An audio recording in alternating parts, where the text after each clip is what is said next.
Good morning, good afternoon, good night, good evening, I should actually say, depending on where you are. Hello, welcome to this video. Welcome to my channel. My name is Edinammac-deh and you are on my channel, so it's behind the scenes with Edinammac-deh. Edinam is my first name. Hi, hello. Tell me your name as well, even though I technically will not hear you, but that is okay. We are meeting each other for the first time today. I hope everyone is keeping safe. I hope everyone is doing well. I am here with a video about law, basically about doing the LLB or GDL, about pursuing a legal career, about becoming a barrister in the UK. So I'm starting a series where I talk about the path to becoming a barrister in the UK. It's a question that I have been asked many times by many people, and so I thought, why not just channel all of the information and all of my experience from the last 2-3 years and just have it all on one platform, and you can access this information anytime.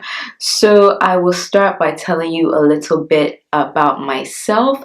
My name is Edinammac-deh, like I already said. I don't know why I keep repeating that. You probably see that. But my name is Edinam. I am 20 something. We will keep the rest of the details aside. But I am a barrister at law of England and Wales. So I will be focusing all of the information that I'm giving you on that experience. So very particular to England and Wales. And I will say the UK in my titles, but just to be correct and accurate, it's actually England and Wales, but I think in putting the UK, it's easier than putting British or English and Wales, or English and Welsh lawyer, I should say, or barrister. But my experience and where I operate, my area of operation is mainly to do with England and Wales. So all of my experience, law school, everything I will speak about, the path that I took, the path that you can also take, will pertain specifically to these two jurisdictions.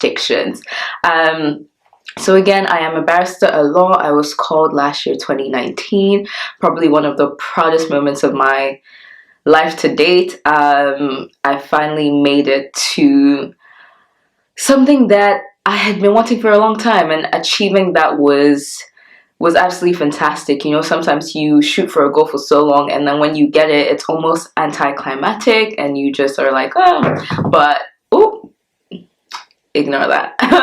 But that was absolutely not the case for me. I was so proud of myself. I was so happy to see how proud my parents were, my siblings were, my friends, just everyone around me. And I think a lot of the time, especially in super traditional careers like law, we kind of take for granted, or at least for me, I think in the recent couple of weeks where I've been thinking about doing this, I think I recognize that I've taken for granted my ability to actually do this. And the fact that not a lot of people actually see themselves achieving something as wonderful and as challenging as even making it to the bar. And so through this series and the number of videos that I put out, I just want you to be encouraged, and I want you to have as much of the resources and information that you can have at the beginning stages to actually position yourself to succeed if you do decide to take on this path. So I was called last year in March, super proud, super happy, yay. And prior to that, I undertook an undergraduate degree in political science, and I took a minor in African studies at the University of British Columbia. Shout out to UBC Thunderbirds. And after that, I moved to the UK, so I moved to England to pursue law. That decision was based on the fact that I wanted to be, or I still want to, practice in mainly common law jurisdictions.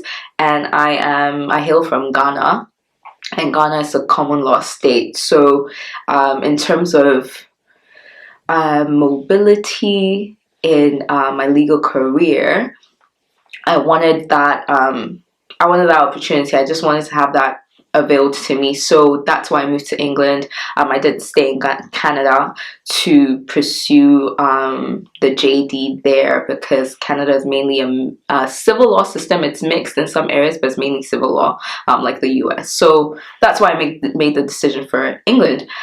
So I moved to England, and then I did what we call the law conversion course.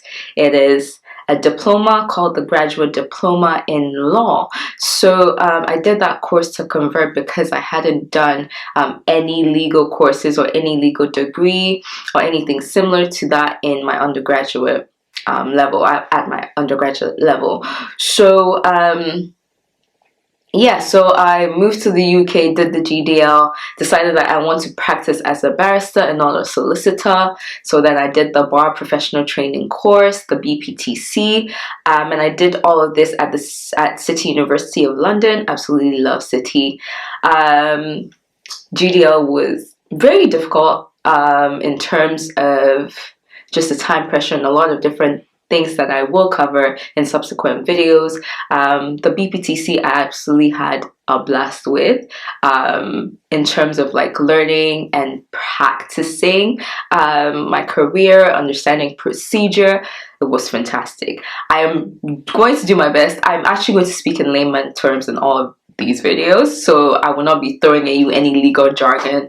I'm not even really a fan of legal jargon. I feel like simplicity is it's important for communicating what you want to say, and actually a vast part of the legal profession actually does champion simplicity in language, but every now and then there's something that we just can't make sense of, and that's also okay. But I will try to keep it as simple as I can. So I did the BPTC. I am a member of Inner Temple, the Honorable Society of Inner Temple. So that is the inn that called me. Again, if this sounds a bit confusing to you, I will break it down in subsequent videos for you. So yeah, and so call was last year, and now the next step in my legal journey will be to attain pupillage. Some people stop here. Some people want to be legal scholars. Some people want to do a lot of different things with the legal knowledge that they have acquired and with attaining call. So some people just, yeah, they stop here. They don't pursue pupillage, which is the next step, like I said, the next step in my legal career.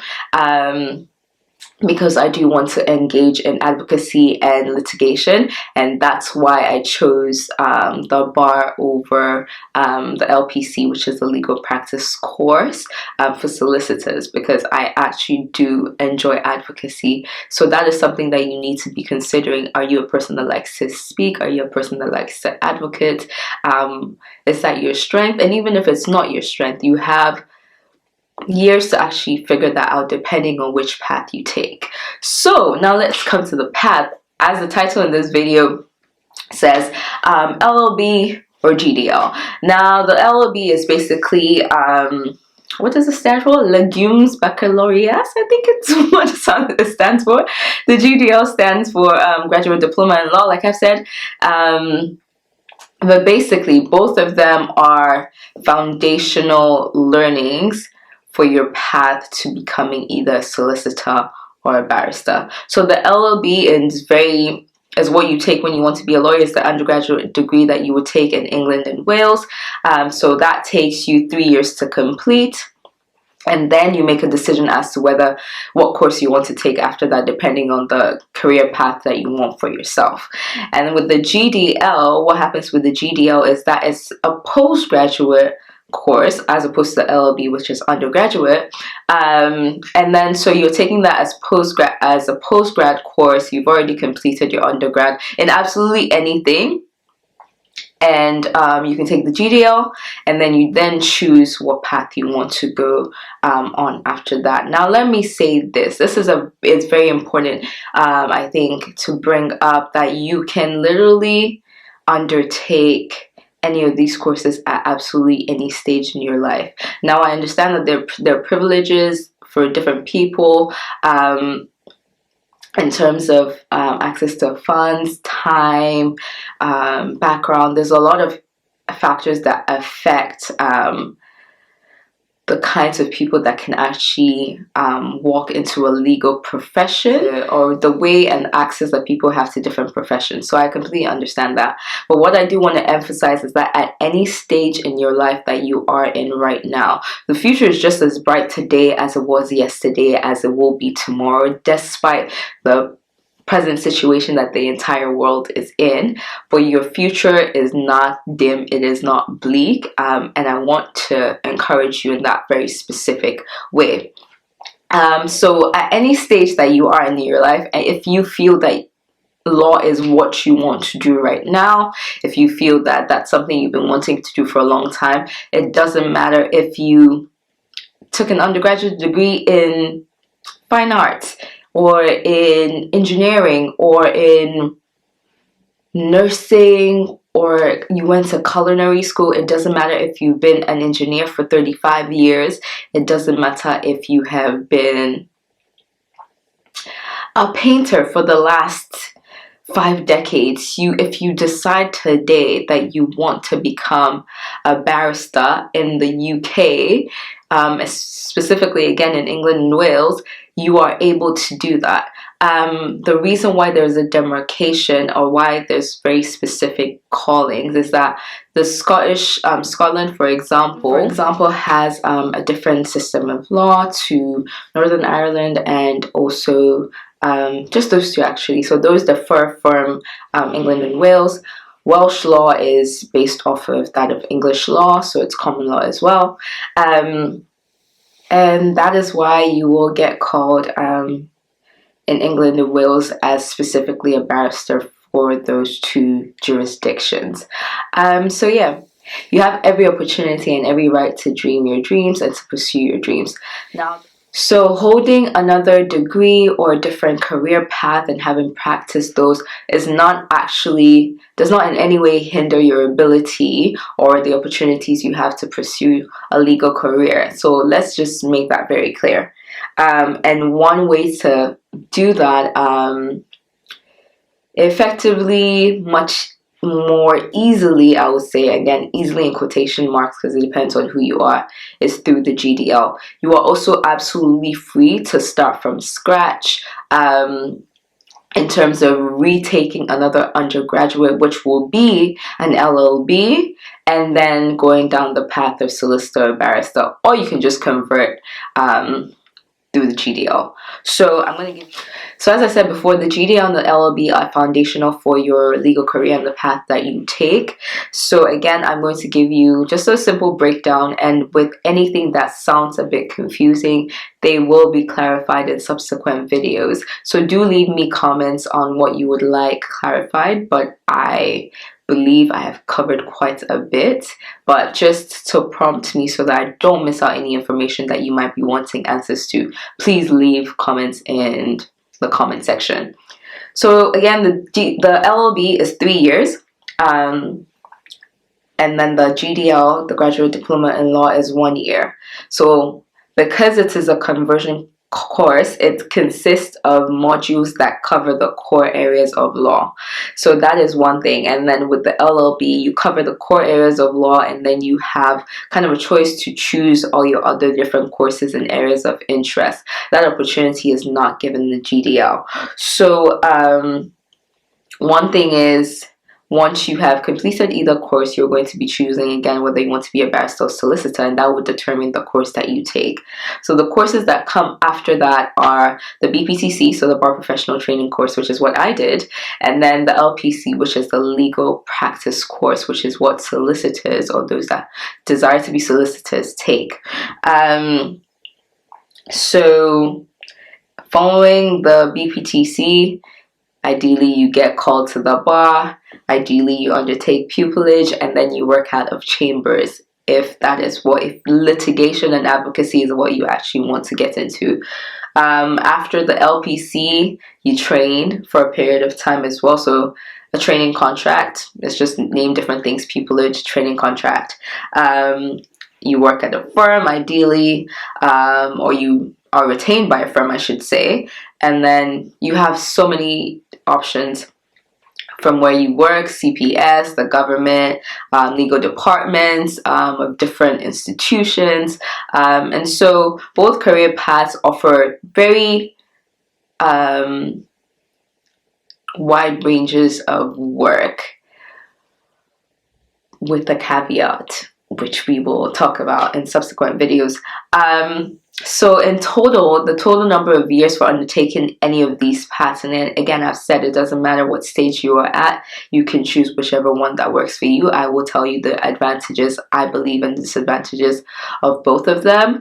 But the total years you would spend if you take the LLB route is 4 years, and the total number of years you would spend if you take the GDL route to being qualified as a barrister is going to be 2 years. Now I'm speaking specifically again to being a barrister, not a solicitor, because the time frame for that is actually different. It's not slightly, it is different. So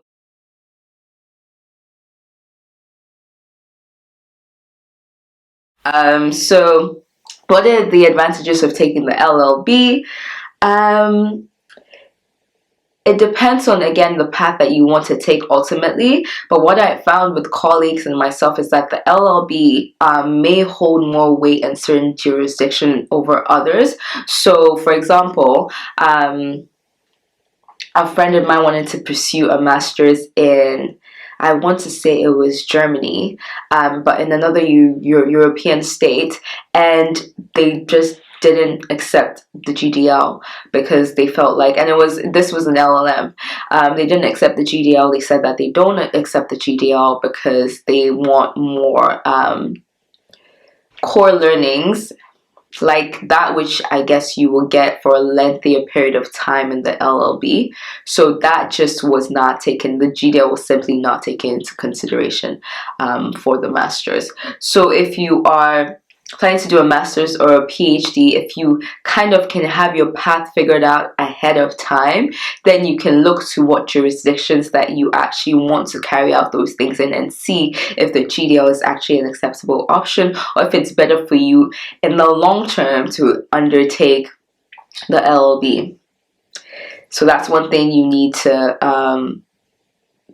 be aware of. So yeah, it's an advantage in that it holds more weight in certain areas and in certain industries. If you do the GDL and you wish to undertake a master's and you recognize that the GDL is not being accepted because you probably, whatever the reasons are, whether you lack experience, whether the institution feels like you wouldn't have gathered enough knowledge or expertise, one way to circumvent that is to actually remain in England and gain legal experience in any way that you can. It will definitely not be an issue, I believe, if you have already practiced as a barrister or as a solicitor after the GDL. At that point, you have the experience, you have the expertise. So if you apply to a master's, I don't think that that's going to be an issue. But I think if you're fresh out of the GDL, you have no legal experience, nothing else, then it's going to pose a problem like it did for my colleague.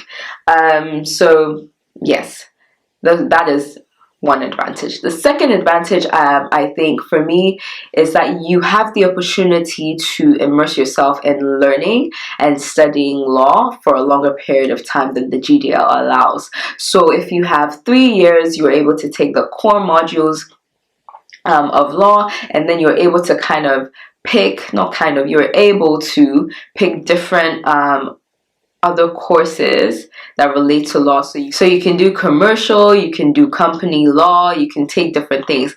But with the GDL, we are restricted to the core modules and then a few other tests on the English legal system and things like that. But you are restricted to the core modules. So if you are the kind of person that just loves to learn, you are deeply an academic in your soul, then the LLB provides an advantage for you because you are able to just immerse yourself again in learning for a longer period of time and studying, and also just kind of playing with different areas of law and kind of having a taste of what they what they constitute, what makes them up, and this can actually kind of help you start to figure out what area you ultimately want to practice in, which is not something that you're able to do in the GDL, because again, we're doing mainly the core areas of law. The cases, studying the statutes and everything are absolutely great to like look at and understand, but in terms of, let's say, having a taste of what commercial law might be or having a taste of what company law might be, you don't get that opportunity in the GDL, which you can when you do the LLB. However, there are other ways to expose yourself to that information, i.e. undertaking a mini pupillage, working with an advice center, doing pro bono work, so you are not completely cut off from that the ability to actually scout out different areas of law that you might want to practice in the long term. So again, you have to weigh in that respect what you feel will work better for you. With the LLB, your marks are not weighted completely on the final exams. In the GDL, 100%, everything, your entire mark, the diploma you get, all of it is weighted entirely on the exams that you take at the end of the year. So at City, you take them at the end of the year. I know some GDL providers do it slightly differently, but your marks are entirely weighted on the exams. You do have coursework over the course of the year. Again, I will go into all of these details in a full-on breakdown video, but you do not have the opportunity to kind of throw your weight on different assignments and essay and coursework to spread out the weight of your mark, which you will have in the LLB with different pieces of coursework, exams, assignments over the course of the 3 years, over the course of even your first, second, and third year. But with the GDL, it's just boom to the end, and that's that. Another advantage of the LLB is that because you're taking it for 3 years, you have time to immerse yourself in legal experience. You cover a longer distance in a shorter period of time, which I think is an advantage, especially if you have been, again, immersed in a completely different career path, or you have studied something completely different.